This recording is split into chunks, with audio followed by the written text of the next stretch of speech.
Hi, students. How are you doing? Welcome to Naya Sim. Thank you so much for the support. Hope you all are doing great.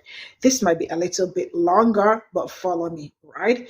You know how I always tell Black people that all these people that come out to tell you how they care and how they are allies and come out to speak about Black people or Black problems, forget about it. I know my reason. This man, I am following him on TikTok.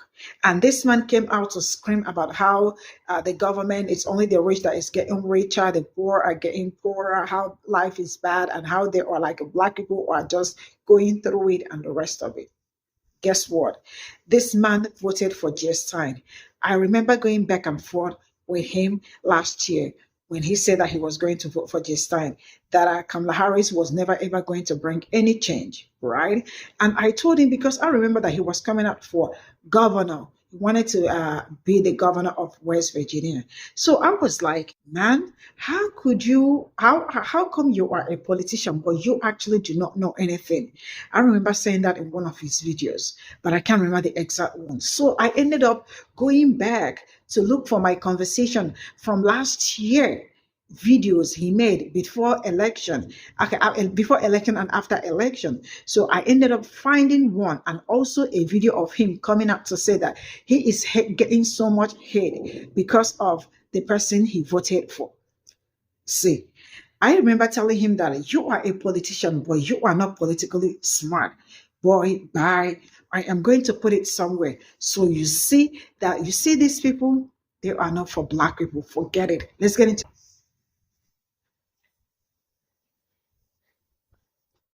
I voted third party, and the amount of hate that I have received from liberals since the election has been astounding. Some of these liberals claim to be socialists and communists, yet they said that they would vote 10 times over again for Biden and for Harris, which makes me wonder, how can you call yourself a socialist, especially a communist, when you're voting for authoritarian right-wing politicians who are bought and paid for by the same corporations that own both parties? Yes, I voted third party, and I do not regret it for a second.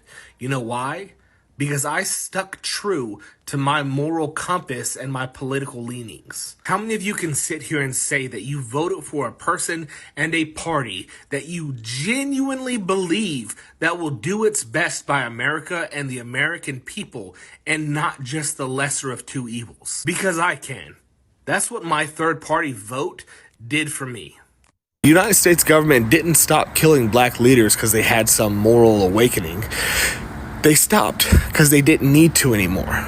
Once they wiped out the radicals, Malcolm, MLK, Fred Hampton, all of them, the revolution got cut off at the knees. After that, why waste a bullet when you can just kill a movement before it even starts? By the 80s, they swapped out black power for black profit. They handed out a few golden tickets, made sure there were just enough rich and famous black faces to sell the idea that the system works. Instead of liberation, they handed out contracts, endorsements, executive positions. Instead of black power, they gave them black excellence. And look, ain't nobody saying black folks shouldn't be successful. But success inside the system is not the same as dismantling it. They let a few through the gates just as long as they played by the rules. And those rules, stay in line. Talk about personal success, not collective struggle. Build a brand, not a movement. They don't gotta assassinate anyone when they can just buy them out. Or better yet, turn them into a joke. Look at what they did to Colin Kaepernick. Stood up for something, got blackballed out of the league. Angela Davis spent decades on FBI watch lists. Fred Hampton, they learned their lesson from him. Don't let him get big enough to matter in the first place. So now, they just lock them up before they can get too loud. Call them terrorists, call them extremists, turn them into a headline, a mugshot, a social media circus. And for the rest, they dangle the American dream in front of them like a carrot. Work hard, climb the ladder, keep your head down, but for whose dream? Black median wealth is projected to be zero by 2053. They never fixed redlining, they just rebranded it as gentrification. They never ended Jim Crow, they just turned it into mass incarceration. More black men in prison today than there were enslaved in 1860. That ain't a coincidence, that is by design. But the thing is, this ain't just about race. Yeah, black folks got the worst of it, but they ain't the only ones caught in this machine. They keep everybody distracted. Working class whites, Latinos, immigrants, poor folks of every shade, fighting each other while the real power stays untouched. They convinced half the country that a CEO with their skin color is their ally, while their own neighbor is the enemy. Divide and conquer, same as always. So the real question ain't what happened to the movement, it's how do we bring it back? Because if they don't have to kill revolutionaries anymore, that means we already lost once. And winning again? That ain't gonna look comfortable. It ain't gonna look polite. The next wave of revolutionaries are gonna seem too much at first. Too radical, too angry, too unwilling to compromise. But that's the only way to go forward. The civil rights movement was called extreme in its time.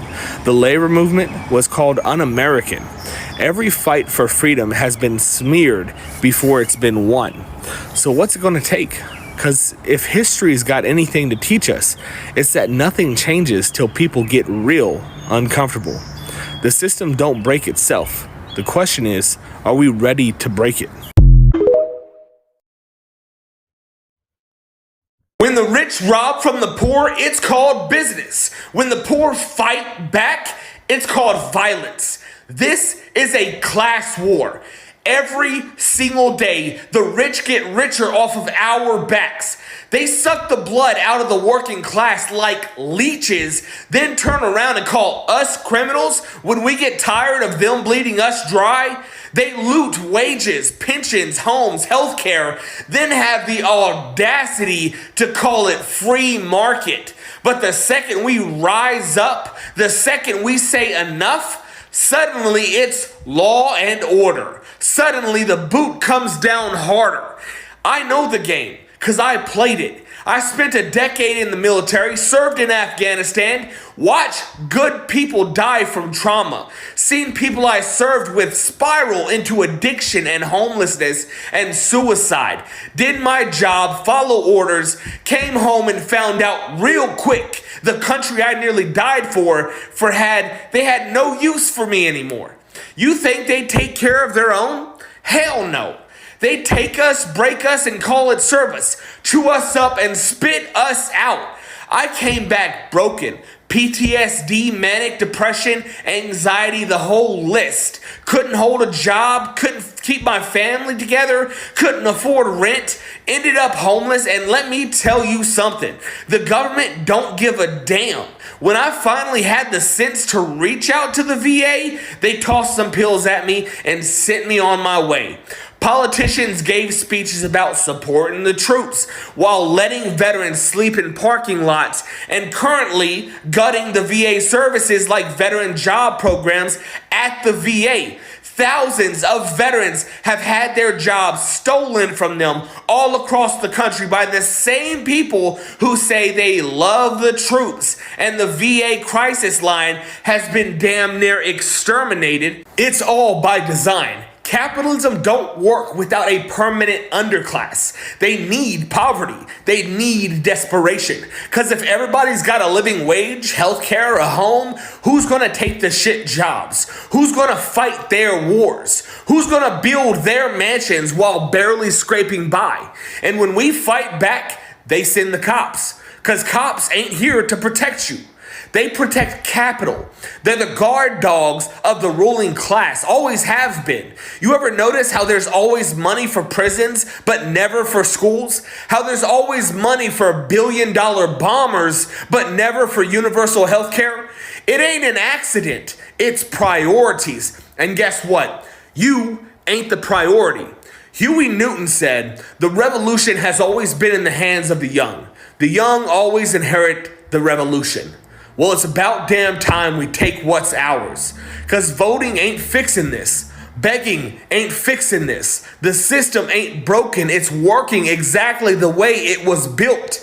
And it's time to burn that whole rotten thing to the ground. They call us violent. They call us criminals. But what's more violent than stealing everything from a man and then calling him a thief? What's more criminal than making billions off of the suffering of the people and then locking those same people up when they try to survive? This ain't some conspiracy. Look around.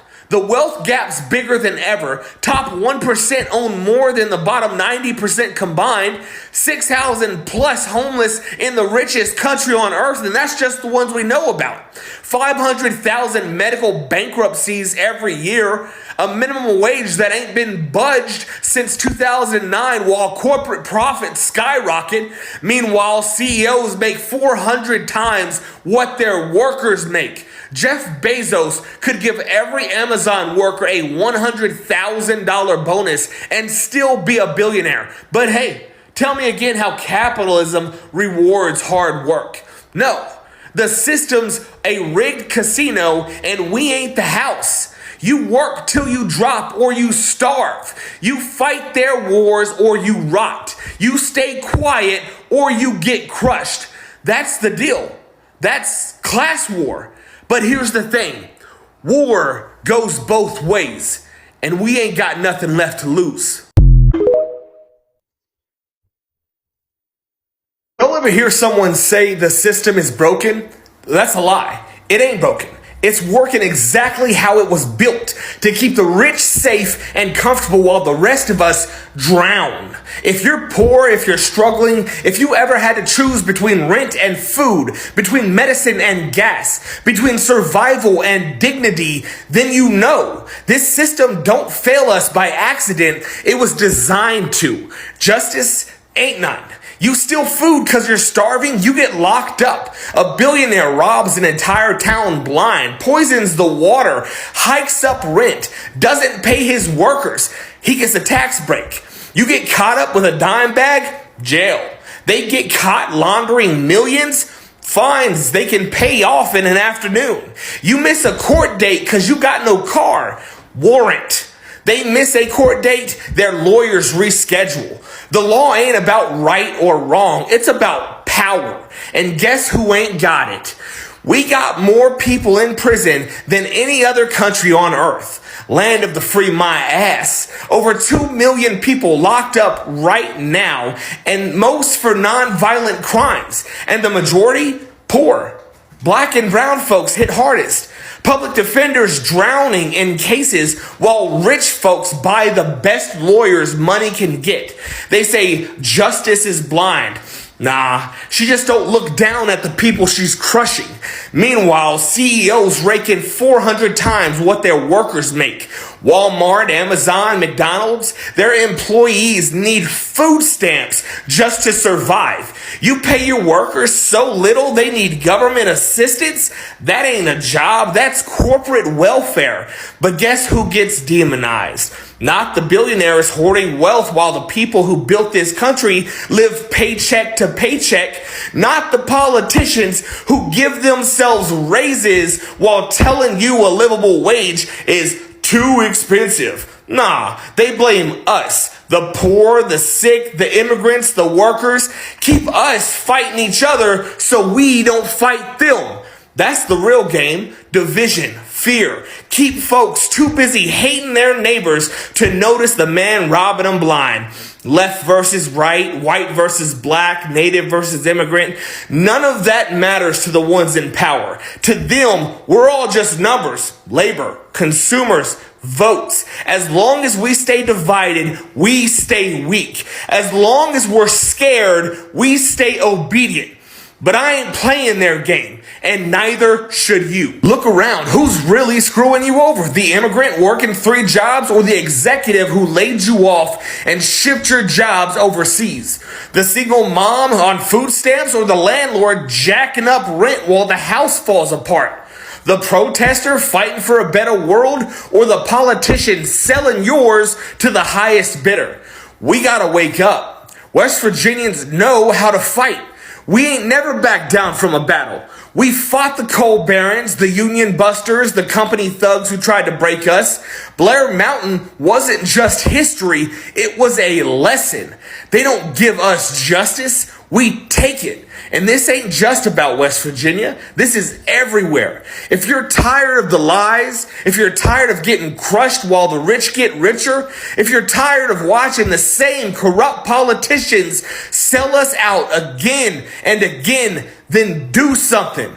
Talk to your neighbors, organize, strike, vote, protest, whatever it takes. Thomas Paine said, a long habit of not thinking a thing wrong gives it a superficial appearance of being right. Just because we've been suffering under this system don't mean it's the way things gotta be. We don't have to accept crumbs while the rich feast.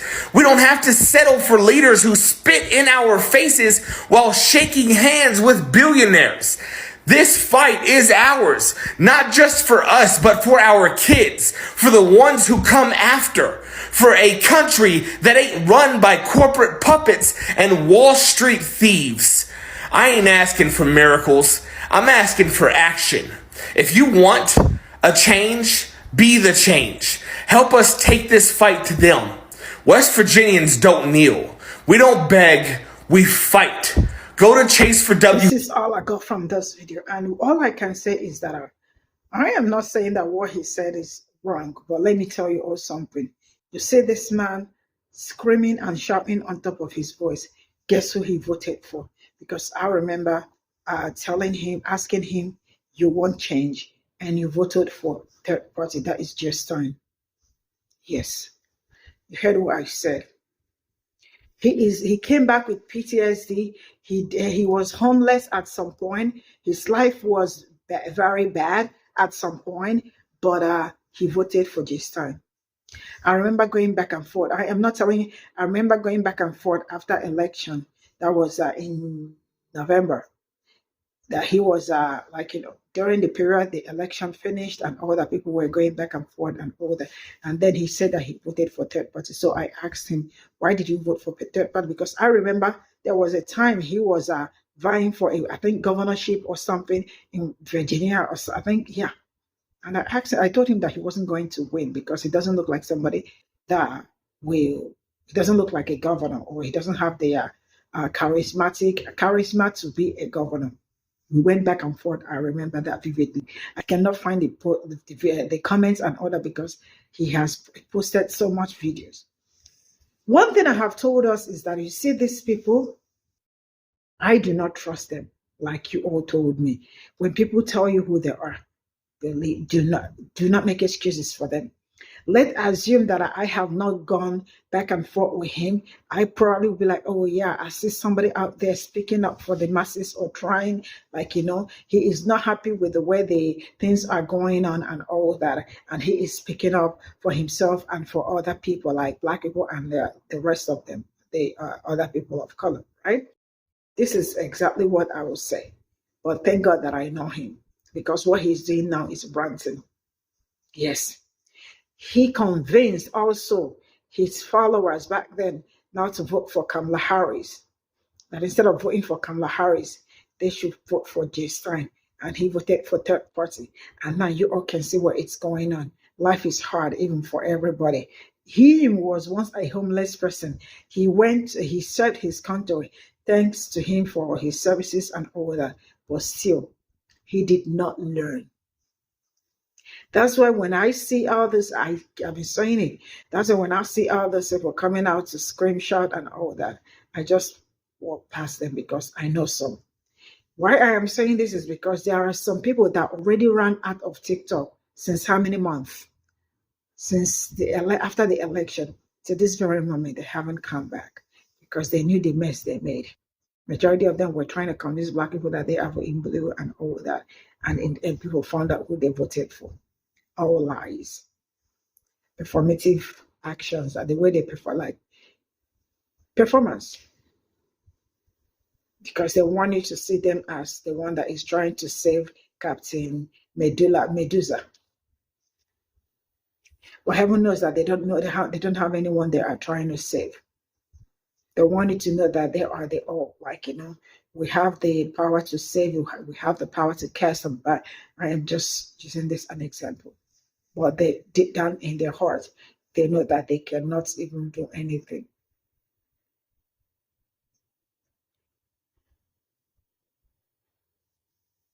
He actually said the truth, but his truth. Why did he vote for third party if you are looking for change? I am really tired.